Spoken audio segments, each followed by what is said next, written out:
கிறிஸ்துவுக்குள் பிரியமானவர்களே, இந்த அருமையான நாளிலும் ஆண்டவராகிய இயேசு கிறிஸ்து சகரியா 4வது அதிகாரம் 6வது வார்த்தையின் மூலமாக இன்றைக்கு நம்மை பலப்படுத்த விரும்புகிறார்.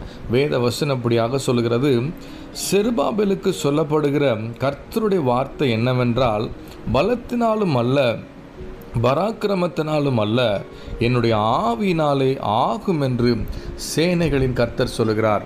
ஒருவேளை சுயபலத்தை நம்பி, சுய பொருளாதாரத்தை நம்பி, சில மனிதர்களை நம்பி எத்தனையோ விதமான முயற்சிகளை செய்தோம், ஒன்றுமே வாய்க்கவில்லையே, இவ்வளோ பிரயாசப்பட்டோம், இந்த காரியத்தில் ஒரு நன்மை பார்க்க முடியலையே, எத்தனையோ மாத்திரை மருந்துகள் எடுத்தாச்சு, எத்தனையோ டாக்டரில் பார்த்தாச்சு, ஆனாலும் இந்த வியாதி மறையிலையே, இவ்வளோ பிரயாசப்பட்டு எங்கள் பிள்ளைங்களோட வாழ்க்கையில் எதிர்காலத்தில் ஒரு ஆசீர்வாதத்துக்கான எந்த காரியமும் கைக்கூடி வரவில்லையே என்று சொல்லி எனக்கு தேவ சமூகத்தில் கண்ணீரோடு ஜெபிக்கிற உங்களோடு கூட ஆண்டவர் பேச விரும்புகிறார். பலத்தினாலும் அல்ல பராக்கிரமத்தினாலும் அல்ல, தேவ ஆவியினாலே ஆகும்.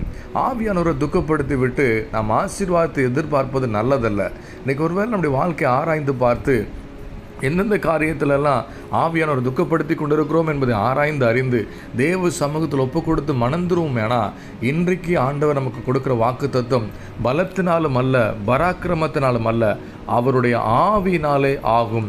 ஆவியானவர் எங்கு உண்டோ அங்கே விடுதலை உண்டு. ஆவியானவர் நம்முடைய பலவீனங்களில் நமக்காக பரிதபித்து நமக்காக விண்ணப்பம் பண்ணுகிற ஆவியானவர், நமக்கு உதவி செய்கிறவர், ஏற்ற சமயத்தில் நமக்கு வேண்டிய நன்மைகளை அருளி செய்கிறவர், ஆலோசனை கொடுத்து நம்மை வழி நடத்துகிறவர். இன்றைக்கு நமக்கு வாக்கு பண்ணுகிறார்.